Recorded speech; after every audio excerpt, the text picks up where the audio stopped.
जुड़वां बच्चे किस घर में पैदा होते हैं? नाज़रीन, लोग अक्सर ये सवाल करते हैं, दुनिया में जुड़वां बच्चे क्यों पैदा होते हैं? यानी कि किसी औरत के यहाँ जुड़वां बच्चे पैदा हों तो इसकी क्या वजह होती है? कुछ लोग कहते हैं कि अगर औरत ताकतवर और मजबूत हो तो ऐसी औरत के यहाँ जुड़वां बच्चे पैदा होते हैं। वहीं पर कुछ लोग कहते हैं अगर मर्द मजबूत और ताकतवर हो तो उस मर्द के घर पर जुड़वां बच्चे पैदा होते हैं। आज की इस वीडियो में हम आपको हज़रत अली रज़ी अल्लाह ताला अन्हा के हवाले से इसी बात के बारे में बताने वाले हैं। किसी औरत के यहाँ जुड़वां बच्चे कब और क्यों पैदा होते हैं, और इसके साथ साथ कुछ साइंसी वजूहात से भी ये जानेंगे कि किसी औरत के यहाँ जुड़वां बच्चे क्यों पैदा होते हैं। नाज़रीन, औलाद अल्लाह ताला की बेशुमार नेमतों में से एक अजीम नेमत है, और अगर किसी के घर जुड़वां बच्चों की पैदाइश हो जाए तो इस इंसान की खुशी दुगनी चुगनी हो जाती है। अक्सर शादीशुदा मर्द व औरत जुड़वां बच्चों की पैदाइश के ख्वाहिशमंद होते हैं। जुड़वां बच्चों की पैदाइश को लेकर हमारे मुआशरे में ना जाने कितनी बातें बनी हुई हैं। कोई कहता है अगर औरत ताकतवर और मजबूत हो तो जुड़वां बच्चे पैदा करती है। वहीं पर कोई कहता है अगर बीवी से बार बार यानी हद से ज़्यादा हमबिस्तरी की जाए तो फिर भी जुड़वां बच्चे पैदा होते हैं। आइए अब आपको हज़रत अली रज़ी अल्लाह ताला अन्हा के हवाले से बताते हैं कि जुड़वां बच्चे आखिर क्यों पैदा होते हैं। नाज़रीन, अरब में एक शख्स बेटियों से सख्त नफ़रत करता था। बेटियों की पैदाइश को वो अपनी मर्दानगी पर दाग और अपने ख़ानदान के लिए ज़िल्लत और शर्मिंदगी का बायस समझता था। इसके यहाँ जब भी बेटी की पैदाइश होती तो वो इस ज़िल्लत और शर्मिंदगी से बचने के लिए बेटी के पैदा होते ही रात की तारीकी में इसे ज़िंदा दरगोर कर देता। एक बार अल्लाह ताला ने इसको 2 बेटियों के साथ नवाजा। जुड़वा बेटियों की पैदाइश पर इसे बहुत दुख हुआ। गुस्से की हालत में दोनों बेटियों को उठाकर कब्रिस्तान का रुख किया। हज़रत अली रज़ी अल्लाह ताला अन्हा को जैसे ही इस बात का इल्म हुआ तो आपने कब्रिस्तान का रुख किया और इस शख्स के पास पहुँचे और फरमाया, ए बदबख्त इंसान, क्या तुझे रसूल खुदा सल्लल्लाहु अलैहि वसल्लम का ये फरमान मालूम नहीं कि बेटियां अल्लाह की रहमत होती हैं? तुम्हारे घर अल्लाह की 2 रहमतें नाज़िल हुई हैं। फिर फरमाया, ए शख्स, याद रखना अल्लाह ताला हर किसी के घर में जुड़वा बच्चे की पैदाइश नहीं फरमाता, और अल्लाह ताला हर किसी को बेटी भी अता नहीं फरमाता, बल्कि अल्लाह ताला जिस शख्स पर राज़ी होता है सिर्फ़ इसको बेटी जैसी रहमत और जुड़वा बच्चे अता फरमाता है। और अल्लाह ताला जिस शख्स को जन्नत में दाखिल करना चाहे सिर्फ़ इसी शख्स के घर में 2 बेटियां एक साथ पैदा फरमाता है। और अल्लाह ताला को जिस शख्स की आखिरत नेक मकसूद हो इस घर में बेटियों जैसी रहमत नाजिल फरमाता है। मैंने रसूल अल्लाह सल्लल्लाहु अलैहि वसल्लम को ये फरमाते हुए सुना है, जिस इंसान ने अपनी बेटियों को अच्छी तरह परवरिश की और इनकी शादियाँ की तो अल्लाह ताला ऐसे इंसान पर जन्नत को वाजिब कर देता है। ऐ शख्स, याद रखना, नबी करीम सल्लल्लाहु अलैहि वसल्लम ने फरमाया है, बेटा नेमत बन कर नाजिल होता है और बेटियां रहमत बन के नाजिल होती हैं। आप रज़ी अल्लाह ताला अन्हा की बातें सुनकर इस जालिम को रहम आ गया और फ़ौरन आपके कदमों में गिरा और ज़ारो कतार रोने लगा और अर्ज़ किया, या अली, मुझे माफ़ कर दें और अल्लाह ताला से मेरे इन गुनाहों की बख्शिश की दुआ करें। आप रज़ी अल्लाह ताला अन्हा ने फरमाया, जाओ और इन बच्चों को इनकी माँ के हवाले कर दो और फिर मेरे पास मस्जिद में आ जाओ। ये कहकर आप रज़ी अल्लाह ताला अन्हा मस्जिद की जानब चल दिए। वो शख्स दोबारा आप रज़ी अल्लाह ताला अन्हा की खिदमत में पहुँचा और अर्ज़ किया, या अली, जब एक औरत हामला हो जाए तो हमें ये कैसे पता चलेगा कि इस औरत के हमल से लड़का पैदा होगा या लड़की, या जुड़वां बच्चे पैदा होंगे?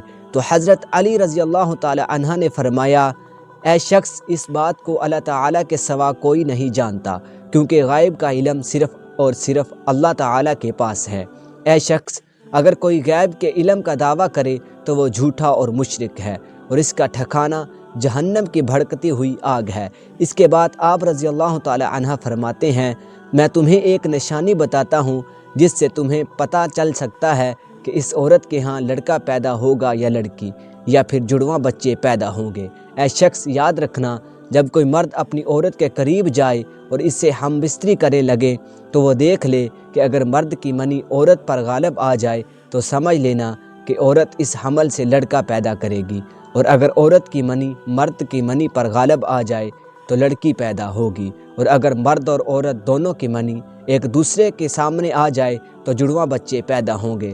اے شخص، اللہ تعالیٰ نے اس پوری کائنات کے اندر 80,000 مخلوق کو پیدا فرمایا، اس میں سے 20,000 مخلوقات صرف وہ ہیں جو صرف پانی میں رہتی ہیں، یعنی دریاؤں اور سمندروں میں۔ اے شخص، یاد رکھنا، اللہ تعالیٰ نے تمام مخلوقات کو جوڑوں کی شکل میں پیدا کیا، یعنی نر اور مادہ کو پیدا فرمایا، اور دونوں جوڑوں میں اولاد کی محبت ڈال دی ہے تاکہ قیامت تک ان کی نسل باقی رہے۔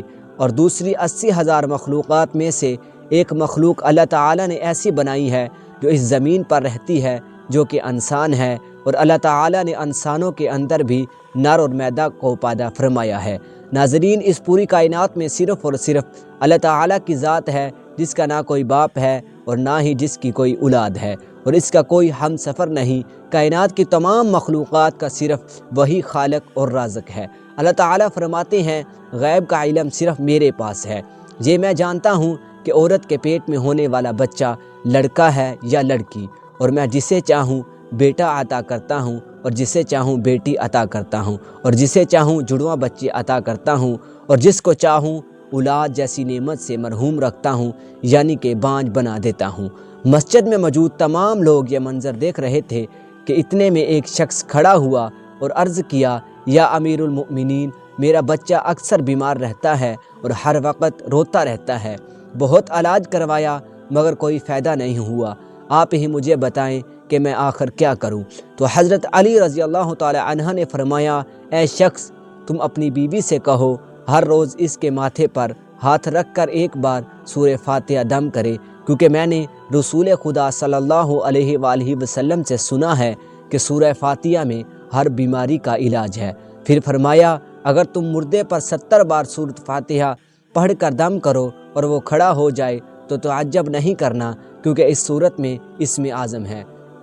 اس کے بعد آپ رضی اللہ تعالی عنہ نے فرمایا، اپنی بیوی سے کہو کہ وہ اپنے بچے کو بائیں جانب سلایا کرے، کیونکہ بچہ جب ماں کے پیٹ کے اندر ہوتا ہے تب وہ ماں کے دل کی دھڑکن کو سنتا ہے، جسے سن کر وہ سکون محسوس کرتا ہے اور وہ دھڑکن کی آواز سے مانوس ہو جاتا ہے، مگر جب وہ پیدا ہونے کے بعد ماں کے جسم سے جدا ہو جاتا ہے تو اسے وہ آواز سنائی نہیں دیتی، جس سے بچہ بے چین ہو جاتا ہے اور رونے لگتا ہے۔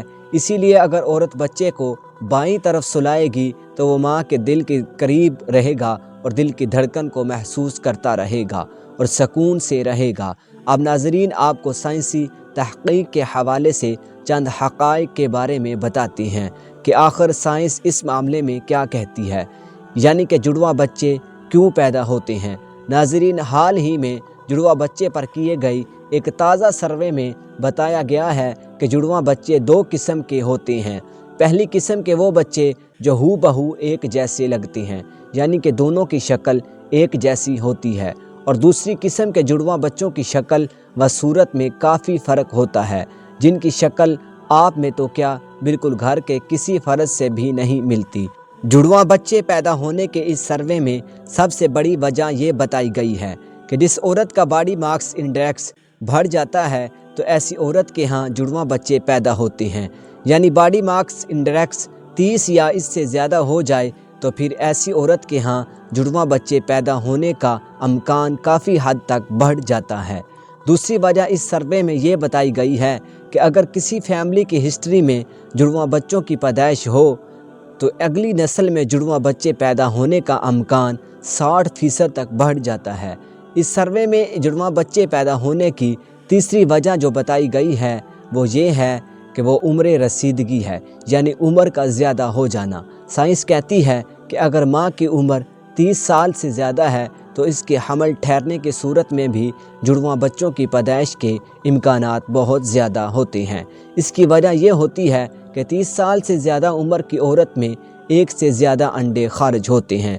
عام طور پر لمبے قد اور صحت مند جسامت والی عورت کے جڑواں بچوں کے پیدا ہونے کے امکانات چھوٹے قد اور کمزور جسامت والی عورت کے مقابلے میں کم ہوتے ہیں، یعنی وہ عورتیں جن کا وزن اور قد کم ہو ان میں جڑواں بچوں کی پیدائش کے زیادہ امکان ہوتے ہیں۔ تو ناظرین، یہ تھی وہ چند نشانیاں جس سے یہ پتہ لگایا جا سکتا ہے کہ کس گھر میں جڑواں بچوں کی آمد ہونے والی ہے۔ اللہ تعالیٰ تمام بے اولاد جوڑوں کو اولاد نرینہ عطا فرمائے۔